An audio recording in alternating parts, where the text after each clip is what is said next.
Hey guys, ಎಲ್ಲರಿಗೂ ನಮಸ್ಕಾರ. Welcome back to Sagar stories. Just in ಬರ್ತಾ ಇದೆ big breaking update related to Indian cricket team. BCCIನ ಸೆಂಟ್ರಲ್ ಕಾಂಟ್ರಾಕ್ಟ್ ವಿಚಾರ ಚರ್ಚೆ ಆಗ್ತಾ ಇದೆ ಸಿಕ್ಕಾಪಟ್ಟೆ. ಸೊ ಈ ಹಿಂದೆನೂ ಕೂಡ ಅಪ್ಡೇಟ್ ಬಂದಿತ್ತು, ಹಿಂಗಾಗ್ಬೋದು ಹಂಗಾಗ್ಬೋದು ಅಂತ. ವಿರಾಟ್ ಕೊಹ್ಲಿ ಆ್ಯಂಡ್ ರೋಹಿತ್ ಶರ್ಮನ ಡಿಮೋಟ್ ಮಾಡುವಂಥ ಸಾಧ್ಯತೆ ಇದೆ ಅಂತ ಅಪ್ಡೇಟ್ ಮುಂಚೆನೇ ಬಂದಿತ್ತು. ಆ್ಯಂಡ್ ಅದೇ ಥರ ಅಪ್ಡೇಟ್ ಇವಾಗಲೂ ಕೂಡ ಬಂದಿದೆ. ಬಟ್ ಈ ಒಂದು ಸೆಂಟ್ರಲ್ ಕಾಂಟ್ರಾಕ್ಟಲ್ಲಿ ಚೇಂಜಸ್ನ ಮಾಡಬೇಕು, ಸಣ್ಣ ಪುಟ್ಟ ಚೇಂಜಸ್ನ ಮಾಡಬೇಕು ಅಂತ ಅನ್ಕೊಂತ ಇದ್ರಂತೆ BCCI. ಅಂದರೆ Ajit Agarkar led selection committee ಏನಿದೆ, ಸೊ ಇದನ್ನ ಈ ಫ್ರೇಮ್ನ ತೊಗೊಂಬರ್ಬೇಕು, ಇಂಪ್ಲಿಮೆಂಟ್ ಮಾಡಬೇಕು ಅಂತ ಅನ್ಕೊಂತ ಇದ್ರಂತೆ. BCCIನ ಅಪೆಕ್ಸ್ ಕೌನ್ಸಿಲ್ ಮೀಟಿಂಗ್ ಏನಿದೆ ಈ ವರ್ಷದ್ದು, ಅದರಲ್ಲಿ ಇದು ಡಿಸ್ಕಸ್ ಆಗುತ್ತಂತೆ.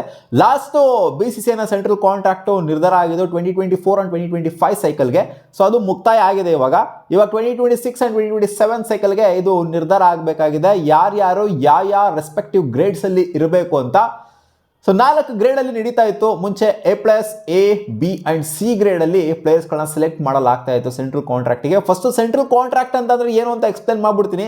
BCCIನ ಸೆಂಟ್ರಲ್ ಕಾಂಟ್ರಾಕ್ಟ್ ಅಂತಂದ್ರೆ ಸೀರಿಯಸ್ ಆಗಿರುವಂಥ ಪ್ಲೇಯರ್ಸ್ಗಳು, ಅಂದರೆ ಅವರಿಗೆ ಈ ಪ್ಲೇಯರ್ಸ್ಗಳು ಬೇಕೇ ಬೇಕು ಅನ್ನೋಂಥ ಪ್ಲೇಯರ್ಸ್ಗಳನ್ನ ಅವರು ಈ ಸೆಂಟ್ರಲ್ ಕಾಂಟ್ರಾಕ್ಟಲ್ಲಿ ಇಟ್ಕೊತಾರೆ. ಅಂದರೆ ಫಿಕ್ಸ್ಡ್ ಸ್ಯಾಲ್ರಿ ಇದ್ದೇ ಇರುತ್ತೆ ಗುರು, ಇಷ್ಟು ಪಕ್ಕ ವರ್ಷಕ್ಕೆ ಇಷ್ಟು ಕೊಟ್ಟೇ ಕೊಡ್ತೀನಿ ನಿಮಗೆ ಅನ್ನೋ ಥರ. ಇದೆಲ್ಲ ಏನು ಮ್ಯಾಟ್ರ್ ಆಗಲ್ಲ ಅಂತ ಹೇಳ್ಬೋದು. ದೊಡ್ಡ ದೊಡ್ಡ ಪ್ಲೇಯರ್ಸ್ಗಳಿಗೆ ಅವ್ರು ಕೊಡುವಂಥ ಜುಜುಬಿ ಅಮೌಂಟ್ ಏನು ಗುರು ಮ್ಯಾಟ್ರ್ ಆಗುತ್ತೆ ಅಂತ ಅನ್ನಿಸ್ಬೋದು. ಬಟ್ ಕೆಲವು ಪ್ಲೇಯರ್ಸ್ಗಳಿಗೆ ಖಂಡಿತ ಮ್ಯಾಟ್ರ್ ಆಗುತ್ತೆ, ಕೆಲವು ಪ್ಲೇಯರ್ಸ್ಗಳಿಗೆ ಇದು ಜುಜುಬಿ ಅಂತ ಅನ್ನಿಸ್ಬೋದು. ಫಾರ್ ಎಕ್ಸಾಂಪಲ್ ವಿರಾಟ್ ಕೊಹ್ಲಿ, ರೋಹಿತ್ ಶರ್ಮಾ ಇಂಥ ಪ್ಲೇಯರ್ಸ್ಗಳಿಗೆ ಜುಜುಬಿ ಅಂತ ಅನ್ನಿಸ್ಬೋದು. ಬಟ್ ಕೆಲವು ಪ್ಲೇಯರ್ಸ್ಗಳಿಗಂತೂ ಖಂಡಿತ ಇದು ಸೀರಿಯಸ್ ಅಮೌಂಟೇ ಆಗುತ್ತೆ. ಸೊ ಹಿಂದೆ ಇದ್ದಿದ್ದು ಹೆಂಗೆ ಅಂತಂದರೆ A+ grade, A grade, B grade and C grade. So ಇದ್ರ ಅಮೌಂಟ್ ಹೆಂಗೆ ಕೊಡ್ತಾ ಇದ್ರು ಅಂತಂದರೆ ವರ್ಷಕ್ಕೆ A+ ಗ್ರೇಡ್ಗೆ 7 ಕೋಟಿ, A ಗ್ರೇಡ್ಗೆ 5 ಕೋಟಿ, B ಗ್ರೇಡ್ಗೆ 3 ಕೋಟಿ ಆ್ಯಂಡ್ C ಗ್ರೇಡ್ಗೆ 1 ಕೋಟಿ ವರ್ಷಕ್ಕೆ ಇದು ನಿಗದಿ ಆಗಿತ್ತು. ಸೊ ಇವಾಗ ಅಪ್ಕಮಿಂಗ್ ಸೈಕಲಲ್ಲಿ ಏನು ಮಾಡಬೇಕು ಅಂತ ಅನ್ಕೊಂಡಿದ್ರಂತೆ ಅಂದರೆ A+ ಗ್ರೇಡ್ ಏನಿದೆ, ಈ A+ ಗ್ರೇಡ್ನ ತೆಗೆದಾಕ್ಬಿಡ್ತಾರಂತೆ. ಬರೀ A, B ಆ್ಯಂಡ್ C ಗ್ರೇಡ್ನ ರಿಟೈನ್ ಮಾಡ್ಕೊಂತಾರೆ ಅಂತ ಅಪ್ಡೇಟ್ ಇದೆ. ಆ್ಯಂಡ್ ಕೋಟಿಗಳ ವಿಚಾರದಲ್ಲೂ ಕೂಡ ಇದು ಚೇಂಜಸ್ ಆದರೂ ಆಗ್ಬೋದು. ಸೊ ಏನಕ್ಕೆ ಅಂತ ಕೇಳ್ತು ಅಂತಂದರೆ, ಅಲಾಗರು ನೋಡಿ A+ ಗ್ರೇಡಲ್ಲಿ ಹಿಂದೆ ಇದ್ದಂಥ ಪ್ಲೇಯರ್ಸ್ಗಳೇನಿದ್ದಾರೆ, ಯಾರೇನಿದ್ದಾರೆ ಅಂತಾರೆ A+ ಗ್ರೇಡಲ್ಲಿ ರೋಹಿತ್ ಶರ್ಮಾ, ವಿರಾಟ್ ಕೊಹ್ಲಿ, ಜಸ್ಪ್ರೀತ್ ಬುಮ್ರಾ ಆ್ಯಂಡ್ ರವೀಂದ್ರ ಜಡೇಜಾ ಇದ್ದಾರೆ. ಸೊ ಅವಾಗಂದ್ರೆ ಆಡ್ತಾ ಇದ್ರು 2024 ಆ್ಯಂಡ್ 2025 ಸೈಕಲ್ ಅಂತ ಬಂದಾಗ ಅವ್ರಿನ್ನ ಆಕ್ಟಿವ್ ಆಗಿ ಆಡ್ತಾ ಇದ್ರು, ಅಕ್ರಾಸ್ ಆಲ್ ಫಾರ್ಮೆಟ್ಸು ಆಕ್ಟಿವ್ ಆಗಿದ್ರು. ಅದಕ್ಕೋಸ್ಕರ A+ ಗ್ರೇಡ್ ಕೊಡೋದ್ರಲ್ಲಿ ವಿರಾಟ್ ಕೊಹ್ಲಿ, ರೋಹಿತ್ ಶರ್ಮಾ, ಜಸ್ಪ್ರೀತ್ ಬುಮ್ರಾ ಆ್ಯಂಡ್ ರವೀಂದ್ರ ಜಡೇಜಾಗೆ ಅರ್ಥ ಇದೆ. ಇಲ್ಲಿ ವಿರಾಟ್ ಕೊಹ್ಲಿ, ರೋಹಿತ್ ಶರ್ಮಾ ಮತ್ತು ರವೀಂದ್ರ ಜಡೇಜಾ ಅಂದರೆ T20 ಫಾರ್ಮೆಟ್ನ ಜಡೇಜಾ ಬಿಟ್ಟಿದ್ರೆ 2 ಫಾರ್ಮೆಟ್ನ ಉಳಿಸ್ಕೊಂಡಿದ್ದಾರೆ. ವಿರಾಟ್ ಕೊಹ್ಲಿ ಆ್ಯಂಡ್ ರೋಹಿತ್ ಶರ್ಮಾ 2 ಫಾರ್ಮೆಟ್ನ ಬಿಟ್ಟಿದ್ರೆ ಜಸ್ಟ್ 1 ಫಾರ್ಮೆಟ್ನ ಉಳಿಸ್ಕೊಂಡಿದ್ದಾರೆ. Jasprit Bumrah all 3 formats active ಆಗಿದ್ದಾರೆ. ಹಂಗೆ ನೋಡೋಕೆ ಹೋಯ್ತು ಇಲ್ಲಿ ಕೊಡ್ತು ಅಂತಂದರೆ ಜಸ್ಪ್ರೀತ್ ಬುಮ್ರಾಗೆ ಮಾತ್ರ A+ ಗ್ರೇಡ್ನ ಕೊಡಬೇಕಾಗತ್ತೆ, ಒಬ್ಬರು ಪ್ಲೇಯರ್ಗೆ ಮಾತ್ರ ಕೊಡಬೇಕಾಗತ್ತೆ. ಅಂಥ ಪ್ಲೇಯರ್ಗಳಲ್ಲಿ A+ ಗ್ರೇಡ್ ಕೊಡೋಂಥ ಪ್ಲೇಯರ್ಸ್ಗಳು ಇಲ್ಲಿ ಯಾರು ಇಂಡಿಯನ್ ಟೀಮಲ್ಲಿ ಕಾಣಿಸ್ತಾ ಇಲ್ಲ. ವಿರಾಟ್ ಕೊಹ್ಲಿಗೆ, ರೋಹಿತ್ ಶರ್ಮಾಗೆ ಮ್ಯಾಚ್ ಮಾಡೋ ಥರ, ಅಥವಾ ಅಂದರೆ ಹಾರ್ದಿಕ್ ಪಾಂಡ್ಯ ಕೊಡ್ಬೋದು, ಬಟ್ ಅವರು T20 ಮಾತ್ರ ಆಡ್ತಿರ್ತಾರಲ್ಲಪ್ಪ, ಅವರು ಕೂಡ ಕೊಡೋದಕ್ಕಾಗೋದಿಲ್ಲ. ಹಂಗೆ ನೋಡೋಕೆ ಹೋಯ್ತು ಅಂದರೆ ಅಕ್ರಾಸ್ ಆಲ್ 3 ಫಾರ್ಮೆಟ್ಸ್ ಆಡುವಂಥ ಪ್ಲೇಯರ್ಸ್ಗಳಿಗೆ ಯೂಶುವಲಿ A+ ಗ್ರೇಡ್ನ ಕೊಡ್ತಾರೆ, ಅದು ಸಿಕ್ಕಾಪಟ್ಟೆ ಎಕ್ಸ್ಪೀರಿಯನ್ಸ್ ಆಗಿರುವಂಥ ಪ್ಲೇಯರ್ಗೆ.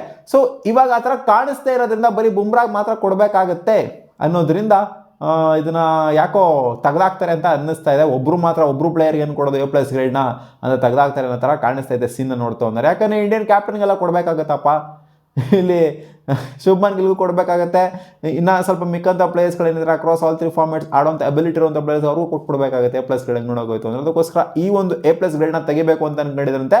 ಆ್ಯಂಡ್ ವಿರಾಟ್ ಕೊಹ್ಲಿ, ರೋಹಿತ್ ಶರ್ಮನ B ಗ್ರೇಡಿಗೆ ಡಿಮೋಟ್ ಮಾಡಬೇಕು ಅಂತ ಅನ್ಕೊಂಡಿದ್ದಾರಂತೆ. ಏನಕ್ಕೆ ಅಂತಂದರೆ ಒಂದೇ ಒಂದು ಫಾರ್ಮೆಟ್ನ, ODI ಫಾರ್ಮೆಟ್ನ ಮಾತ್ರ ಅವ್ರು ಆಡೋದು.